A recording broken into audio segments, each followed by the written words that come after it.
ভ্ৰাম্যমান থিয়েটাৰৰ অন্যতম পীঠস্থান পাঠশালাত অনুষ্ঠিত হ'ল দ্বিতীয়বাৰৰ বাবে অসম সাহিত্য সভাৰ অধিৱেশন। সপ্ততিতম এই দ্বিবাৰ্ষিক অধিৱেশনত প্ৰদৰ্শনস্থলীত দেখিবলৈ পোৱা গ'ল এখন ব্যতিক্ৰমী বিপণী, যিখন বিপণীত সম্পূৰ্ণৰূপে ভ্ৰাম্যমান থিয়েটাৰৰ সৈতে ব্যৱহাৰ হোৱা বা জড়িত হৈ থকা বিভিন্ন পুৰণা সামগ্ৰী সেই ইয়াত তুলি ধৰাৰ প্ৰয়াস কৰা হৈছে। বৰ্তমান মই য'ত উপস্থিত আছোঁ এয়া হ'ল 1980 চনত কোহিনুৰ থিয়েটাৰৰ যি কাঠগড়া নাটক আছিল, এই নাটকত ব্যৱহাৰ হোৱা এয়া হ'ল এটা কাঠগড়া।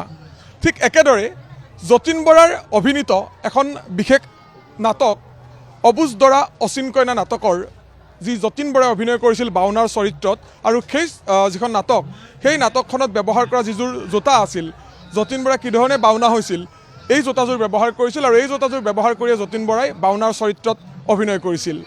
এই ধৰণে বহুকেইপদ মূল্যৱান ইয়াৰ সামগ্ৰী সুন্দৰকৈ ইয়াত প্ৰদৰ্শনৰ ব্যৱস্থা কৰিছে পাঠশালাৰ এখন আগশাৰীৰ শিক্ষানুষ্ঠান আনন্দৰাম বৰুৱা একাডেমীৰ উদ্যোগত এই প্ৰদৰ্শনৰ ব্যৱস্থা কৰা হৈছে। আৰু এই প্ৰদৰ্শনস্থলীত দেখিবলৈ পোৱা গৈছে বিভিন্ন ধৰণৰ সামগ্ৰীসমূহ ইয়াত তেওঁলোকে প্ৰদৰ্শন কৰিছে। কি কি সামগ্ৰী আছে আমি পাঠশালাৰ যে আনন্দৰাম বৰুৱা একাডেমী আছে সেই একাডেমীৰ কৰ্তৃপক্ষ আছে, আমি তেখেতসকলৰ পৰাই গোটেই কথাখিনি জনাৰ চেষ্টা কৰিম। বাইদেউ কিছু আগুৱাই আহিলে সুবিধা হ'ব। ভ্ৰাম্যমানৰ অন্যতম পীঠস্থান আছিল এই পাঠশালা দ্বিতীয়বাৰৰ বাবে অনুষ্ঠিত হ'ল অসম সাহিত্য সভাৰ অধিৱেশন, আৰু এইবাৰ আকৰ্ষণৰ অন্যতম কেন্দ্ৰবিন্দু কিন্তু আপোনালোকৰ এই বিপণীখন। ইয়াত কি কি প্ৰদৰ্শনৰ ব্যৱস্থা কৰিছে অকণমান যদি আমাৰ দৰ্শকসকলক দেখুৱাই দিয়ে। হয়, মূলতঃ আমাৰ বজালী অঞ্চলত 20খন, আচলতে 21খন, এখনৰ নাম আমাৰ ইয়াতে সন্নিৱিষ্ট কৰা হোৱা নাই। 20খন ইয়াতে আমাৰ ভ্ৰাম্যমান থিয়েটাৰৰ নাম সন্নিৱিষ্ট কৰা এখন লিষ্ট আছে আমাৰ ওচৰত, আৰু আমি একাদিক্ৰমে দেখুৱাবলৈ চেষ্টা কৰিছোঁ। এইখনি হ'ল আমাৰ নটৰাজ থিয়েটাৰৰ সামগ্ৰী বুলি আমি উল্লেখ কৰিছোঁ। তাৰপিছত ইয়াতে আছে আমাৰ মা কালী নাটকৰ দৃশ্যৰ সামগ্ৰী, একাদিক্ৰমে আমি গ'লে দেখিবলৈ পাম। এইফালে আছে আমাৰ আৰাধনা থিয়েটাৰৰ সামগ্ৰী, আৰু এইখিনিতে দেখিবলৈ পাইছোঁ আৰাধনা থিয়েটাৰে আৰাধনা আছিল এইখন নহয় জানো? আৰাধনাৰে পৃথিৱীৰ প্ৰেম এই নাটকখনৰ বাবে আপোনালোকে কিন্তু বঁটা আজুৰি আনিবলৈ সক্ষম হৈছিল, বা মানে কৰ্তৃপক্ষ বঁটা আজুৰি আনিবলৈ সক্ষম। আৰু এই সম্পৰ্কত আমাৰ বাইদেউৰ পিতৃ যিহেতু ইয়াৰে মূল, গতিকে বাইদেৱে ধুনীয়াকৈ আপোনাৰ লগত কথাখিনি পাতিম। কিন্তু এই আৰাধনা যি থিয়েটাৰ, এই আৰাধনা থিয়েটাৰৰ পৃথিৱীৰ প্ৰেম নামৰ এই নাটকখনৰ বাবে 1981 চনতে তেখেতসকলে বঁটা বুটলি আনিবলৈ সক্ষম হৈছিল। অকণমান আপোনাৰ ওচৰলৈ আহিছোঁ বাইদেউ, যথেষ্ট গৌৰৱৰ কথা, যি অভিলেখ আজিও হয়তো বহুতে ভংগ কৰিব পৰা নাই। কি ক'ব এই বঁটাটো সন্দৰ্ভত? এইটো আচলতে আমাৰ অসমৰ মানে এইটো বৰ মৰ্যাদাপূৰ্ণ মানে বঁটা। এইটো আজিলৈকে ইয়াক ব্ৰেক কৰিব কোনো থিয়েটাৰে পৰা নাই, কোনো থিয়েটাৰে তাৰমানে ইয়াক বুটলি আনিব পৰা নাই। তেখেতে আনি থৈ গৈছিল, কিন্তু ইমান সন্মানীয় বস্তু এটা তাৰমানে আজিলৈকে দেউতাই মানে ইমানখিনি নাপালে, আৰু সেইটোৱে বৰ দুখ লাগে।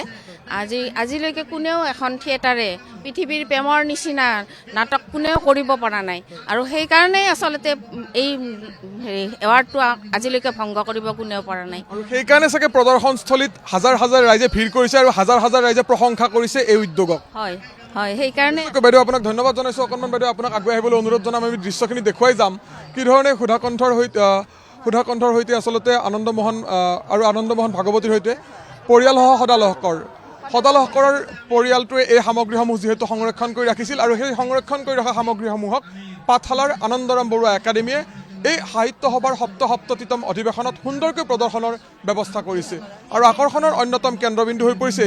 বাইদেউ সামগ্ৰীসমূহৰ বিষয়ে অকণমান যদি কৈ যায়, কি কি সামগ্ৰী আছে? এইবিলাক তাৰমানে এইবিলাক লাইট তেতিয়া সেই সময়ত তাৰমানে এইবিলাক লাইট, এইবিলাকে কালাৰ হেৰি কৰিছিল, মানে পোহৰ। আমি অকণমান আগুৱাই গৈ থাকিম। হয়, নিশ্চয় নিশ্চয়। এইটো ৰঙীন পোহৰ বুলি আমি উল্লেখ কৰিছোঁ। বিভিন্ন ৰঙৰ পোহৰ পেলাবলৈ এই লাইটবোৰ ব্যৱহাৰ কৰিছিল। এইবিলাক পোহৰ আচলতে লেন্সৰ সহায়ত কৰা হৈছিল সেই তেতিয়াই, আৰু এইটো সকলোৱে জানে নাগিনীৰ অমৃত দংশনত ব্যৱহাৰ হোৱা, মানে এইটো মৰণবিন হয়। আৰু এই গোটেই সামগ্ৰীখিনি আপোনালোকে ধৰক যেতিয়া ৰাইজক দেখুৱাব, সেই সময়ৰ জানিব, আৰু এতিয়া নতুন প্ৰজন্মক দেখুৱাৰ কাৰণে আমাৰ এইটো প্ৰচেষ্টা। মুকুট নিশ্চয় হয়, এইখিনি আমাৰ কোহিনুৰ থিয়েটাৰৰ সামগ্ৰী। এইবোৰ কিহৰ মুকুট? এইটো পিতলৰ মুকুট আছিল। হয়, সেই সময়ত আপুনি লাৰি চালি সময়ত পিতলৰে বনাইছিল মুকুটবোৰ।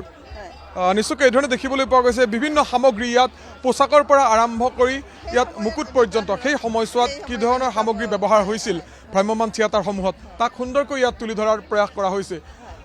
আনান যিসমূহ সামগ্ৰী সেই সামগ্ৰীসমূহ দেখুৱাম অকণমান বাইদেউ কৈ গ'লে ভাল হ'ব। হয়, এইটো আপোনাৰ ইয়াত লিখাই আছে ধুনীয়াকৈ, মানে ৰূপকোঁৱৰৰ সংগীত বিদ্যালয় বুলি ইয়াক ধুনীয়াকৈ অভিহিত কৰা হৈছে। এইটো আৱাহন থিয়েটাৰত ব্যৱহাৰ কৰা হৈছিল আৰু এই পোষ্টাৰখন আপুনি দেখিছে, এইখন আৱাহন থিয়েটাৰৰ পোষ্টাৰ।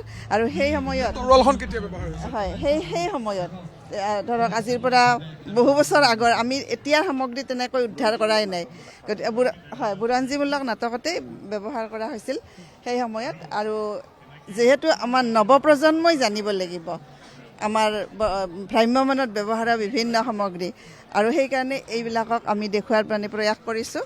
গতিকে এইটো হ'ল এনেকুৱা এটা বস্তু, ইয়াত লিখা আছে আৱাহন থিয়েটাৰৰ শ্লাইড প্ৰজেক্টৰ। শ্লাইড প্ৰজেক্টৰ বিভিন্ন সামগ্ৰী মই দেখুৱাইছোঁ। এই ধৰণে এই যি আনন্দৰাম বৰুৱা একাডেমীৰ উদ্যোগত যি প্ৰদৰ্শনীৰ ব্যৱস্থা কৰা হৈছিল, ভ্ৰাম্যমান থিয়েটাৰৰ অন্যতম পীঠস্থান হিচাপে চিহ্নিত এই পাঠশালা অঞ্চল, আৰু এই পাঠশালা অঞ্চলতে দ্বিতীয়বাৰৰ বাবে অনুষ্ঠিত হোৱা অসম সাহিত্য সভাৰ সপ্ততিতম এই দ্বিবাৰ্ষিক অধিৱেশনত অতি সুন্দৰকৈ এই সামগ্ৰীসমূহ ইয়াত তুলি ধৰাৰ প্ৰয়াস কৰা হৈছে। আন বিভিন্ন সামগ্ৰী আছে, মই কথাও পাতিম, দৃশ্যখিনি দেখুৱাম। এই ধৰণে বিভিন্ন সামগ্ৰী ইয়াত ৰখা হৈছে, আৰু এই সামগ্ৰীসমূহ চাবলৈ কিন্তু হাজাৰ হাজাৰ ৰাইজে ইয়াত ভিৰ কৰা দেখিবলৈ পোৱা গৈছে। কেইবাখনো তৰোৱাল ইয়াত আছে, পিষ্টল কি ধৰণে ব্যৱহাৰ কৰিছিল সেই পিষ্টলসমূহ আছে, পেপা কি ধৰণে ব্যৱহাৰ কৰিছিল, বা ফোন সেই সময়ছোৱাত কি ধৰণে এইটো ফোন নিছিল নহয় জানো বাইদেউ, এই ধৰণে ৱাকি টকি ক্ষমা কৰিব, ৱাকি টকি কি ধৰণে ব্যৱহাৰ কৰিছিল কাঠৰ, এই ধৰণে আচলতে ইয়াত প্ৰদৰ্শনৰ ব্যৱস্থা কৰিছে আয়োজকসকলে বা ইয়াৰ উদ্যোক্তা বিশেষকৈ আনন্দৰাম বৰুৱা একাডেমীয়ে। আৰু এই ধৰণে দেখিবলৈ পোৱা গৈছে পাঠশালাত অনুষ্ঠিত হোৱা অসম সাহিত্য সভাৰ সপ্ততিতম যি দ্বিবাৰ্ষিক অধিৱেশন, সেই দ্বিবাৰ্ষিক অধিৱেশনত এই যি ভ্ৰাম্যমানৰ যিসমূহ সামগ্ৰী, ভ্ৰাম্যমান থিয়েটাৰত ব্যৱহাৰ হোৱা যিসমূহ সামগ্ৰী, সেই সামগ্ৰীসমূহ ইয়াত প্ৰদৰ্শনৰ ব্যৱস্থা কৰিছে, আৰু সেই সামগ্ৰীসমূহ চোৱাৰ বাবে এই ধৰণে যথেষ্টখিনি ৰাইজে ভিৰ কৰা দেখিবলৈ পোৱা গৈছে।